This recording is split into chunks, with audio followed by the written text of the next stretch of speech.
Se ha convertido en un auténtico desafío para las empresas, sobre todo para aquellas que comenzaron al borde del inicio de este estado de alarma, aquellas que cumplían los servicios esenciales, pero a medida que entramos en este proceso de desescalada, muchas empresas se van sumando a la actividad y se encuentran con muchas dudas. Vamos a conocer algunas de esas medidas de seguridad en esta lucha contra la COVID-19, cómo mantener la distancia de seguridad. Recordemos, esa distancia prudencial de 2 metros, esas medidas de distanciamiento social se deben mantener entre los propios compañeros de trabajo, también con visitantes o clientes. Disponer de equipos de protección que pueden ir desde los conocidos como EPI, esos equipos de protección individual, también mascarillas, geles hidroalcohólicos, guantes, pantallas de protección, uniforme adecuado o mamparas donde sea necesario. También contar con un registro de entrada a la empresa es fundamental para mantener un control de la gente que entra y sale, porque es la mejor manera de poder realizar un rastreo en caso de que se diera algún contagio.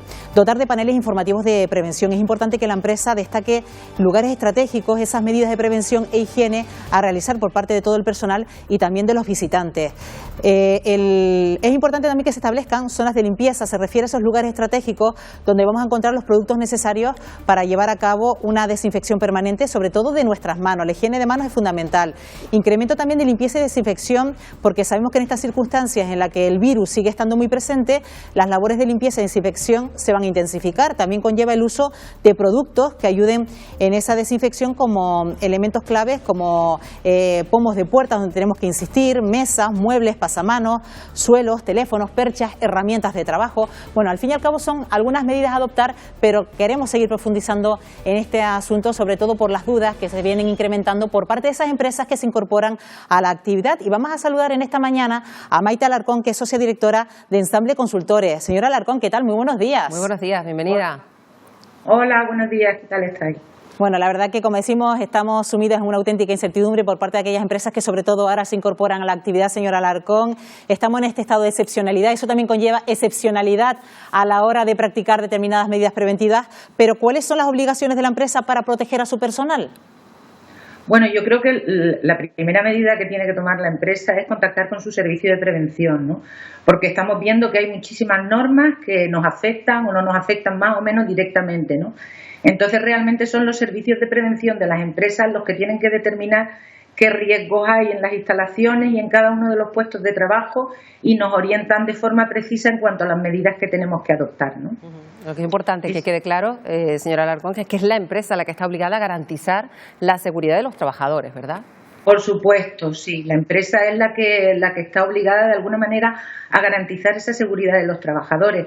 Pero sí es verdad que la empresa lo debe hacer de una forma, entiendo yo, participativa con los trabajadores, en el sentido de que a la hora de abordar un puesto de trabajo, sí es verdad que la empresa debe tener, o sea, tiene de hecho un conocimiento exhaustivo de ese puesto de trabajo, pero siempre hay pequeños matices que los que ocupan esos puestos de trabajo, por decirlo de alguna manera, añaden o matizan, y yo creo que eso es muy importante, ¿no? Hacerlo en conexión, por un lado, con los trabajadores y en otro lado y en otro extremo, por decirlo de alguna manera, con los servicios de prevención. Sí. Hablando de matices, estábamos hablando también de unas circunstancias excepcionales donde el virus se puede comportar de una manera o de otra. En esas circunstancias incluso los protocolos pueden cambiar de una semana para otra, señora Alarcón. Eso para las empresas tiene que ser algo muy difícil de gestionar, ¿no?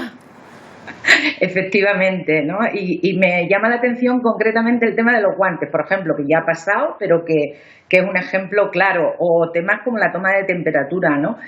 Con los guantes concretamente, y yo personalmente sentía que cuando salía con guantes relajaba otro tipo de medidas. Me vi un día incluso metiendo la mascarilla, el dedo es debajo de la mascarilla para rascarme, cosa que es completamente anormal. Entonces, y pocos días después salió una norma relajando la costumbre de los guantes, ¿no? Y decidiendo que los guantes eran para determinados puestos de trabajo, eran esenciales, evidentemente, imagínate en sanidad. Sin embargo, para personas como yo, pues a lo mejor el guante me da una sensación de falsa seguridad que no conviene, que precisamente de lo que se trata es de que esté alerta, ¿no? Otro tema así también relevante de cambio de normativa, que no es un cambio de normativa como tal, es el tema de la toma de temperatura en el acceso a los centros de trabajo. En un momento determinado salta la noticia de que va contra la Ley de Protección de Datos, y efectivamente no es una medida que se pueda adoptar de forma gratuita. Pero sí es verdad que en un momento determinado la Agencia de Protección de Datos se pronunció diciendo, quizás no con tanta claridad, pero que prevalecía el derecho de los trabajadores que están dentro del centro ante el derecho de protección de datos de la persona que accede a las instalaciones, ¿no? En ese caso, los servicios de prevención también tuvieron que decidir si la medida era proporcional o no, pero los servicios de prevención en general están como completamente de acuerdo en que se haga, ¿no? Claro, el tema es que este virus ha venido a revolucionarnos la vida, tanto en casa como en el trabajo, señora Alarcón. En ese sentido, si los protocolos cambian, también la formación del trabajador tiene que ser prácticamente permanente, porque pueden cambiar también en su puesto de trabajo, ¿no? Efectivamente, formación y comunicación. Por una parte, hay que comunicar permanentemente las medidas que se deben adoptar, cómo se deben adoptar y demás. Y por otro lado, la formación. De hecho, la formación en prevención es obligatoria para todos los trabajadores, ¿no? Entonces, en ese caso, las empresas en este momento están haciendo formación a los trabajadores, concretamente en materia de coronavirus, ¿no? Sí. Es fundamental la formación, como ha señalado la señora Alarcón. Y ahora hablando de cuestiones en concreto, por ejemplo, los equipos de protección personal, que variarán, entendemos, dependiendo de la empresa, de la cercanía que tenga un trabajador de otro, un cliente del trabajador, pero ¿la empresa es la que tiene que proporcionar esos equipos a los trabajadores siempre? Sí, efectivamente. La empresa es la que tiene que hacer el gasto, por decirlo de alguna manera, y no solamente proporcionar los equipos, sino además también asegurarse de que se trabaja con los equipos. Y la variedad es grande porque no tiene el mismo riesgo el personal sanitario, es evidente que van vestidos incluso con monos y completamente cubiertos. A veces he visto que se ponen doble guante, en fin, que las medidas, las gafas, no es lo mismo el riesgo en esos centros o los EPIs que deben llevar ahí con los EPIs que se debe llevar pues en el caso de una oficina pequeña en la que no entra nadie. Evidentemente las medidas de seguridad no son las mismas, aun cuando el uso de mascarillas, lavado de manos y geles hidroalcohólicos, eso es común a cualquier tipo de trabajador, ¿no? Por cierto, hoy uso obligatorio, a partir de hoy, uso obligatorio de las mascarillas, también en espacios cerrados. ¿Eso que implica también a las empresas que aunque tengan a lo mejor un espacio holgado, todos los trabajadores tienen que llevar esa mascarilla puesta? Sí. Es incomodísimo, lo reconozco, pero es así. Vamos a ver, lo primero que tienen que hacer las empresas es adoptar medidas técnicas y organizativas. Esto quiere decir que tiene que redistribuir de alguna manera los espacios o poner estas famosas mamparas de metacrilato que ahora se están usando, de cristal o del material. No hay un material concreto en el que haya que ponerse. Ese serían un tipo de medidas técnicas. Después tienen que adoptar medidas organizativas si las técnicas no son viables, que los turnos de trabajo, los horarios, pues tienen que ser que generen el menor tráfico de gente posible dentro de la instalación, ¿no?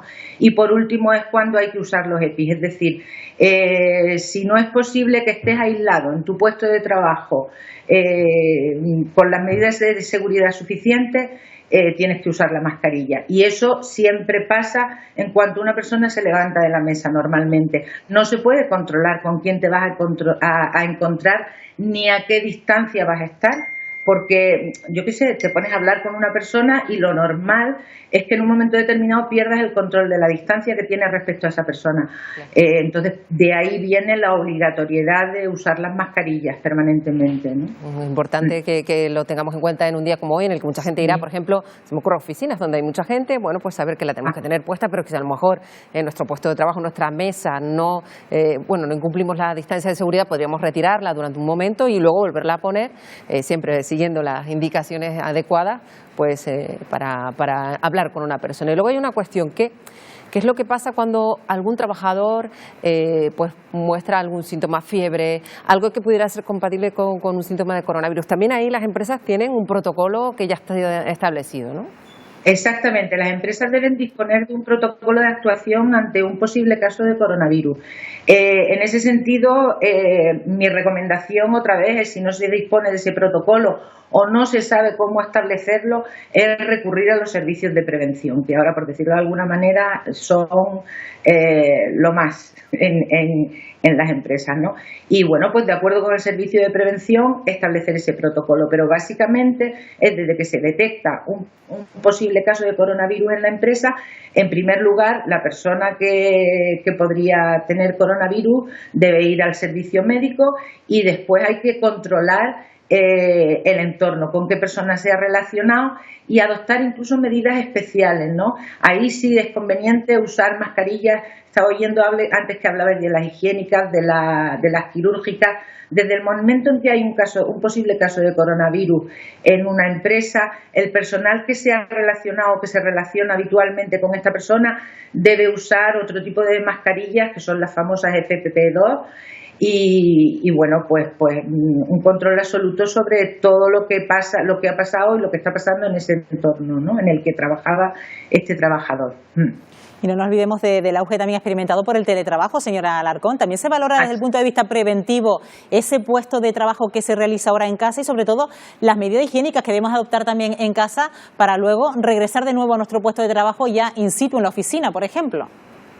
Pues vamos a ver, lo del teletrabajo, que ha sido una cosa que ha estado tan demandada por muchos trabajadores y que yo creo que es fantástico, ¿no?, en el sentido de que el teletrabajo te permite aislarte de alguna manera para poder ser más productivo. En este momento para muchas personas se ha convertido en un calvario, por decirlo de alguna manera, ¿no?, porque estamos teletrabajando en malas condiciones y además no se puede hacer mucho más, porque a la vez que nosotros estamos en casa trabajando, hay niños, hay cortes permanentes, en fin, mucha gente extiende las jornadas más allá de lo debido por el hecho de estar teletrabajando, en fin.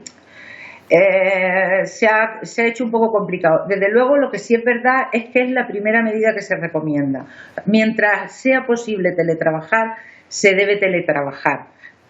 Aunque a veces ya te digo que está siendo incluso peor, ¿no? En el puesto de trabajo no solamente, en el teletrabajo no solamente hay que adoptar medidas higiénicas, por decirlo de alguna manera, hay que adoptar otro tipo de medidas que son las ergonómicas, es decir, disponer de los espacios adecuados, de la mesa adecuada, la silla adecuada, el ordenador en unas condiciones adecuadas. Entonces también en eso se está haciendo formación e información de cómo se debe realizar el trabajo en casa, pero es prioritario. La verdad es que en este momento, si se puede teletrabajar, mejor. Sí. Bueno, pues nos queda todavía más claro, sobre todo después de esta conversación, las medidas que deben adoptar las empresas, sobre todo para aquellas que empiecen ya a retomar su actividad en este proceso de desescalada. Maite Alarcón, socia directora de Ensamble Consultores, gracias por habernos acompañado esta mañana. Gracias, muy buenos días. Muchas gracias a vosotras, hasta luego.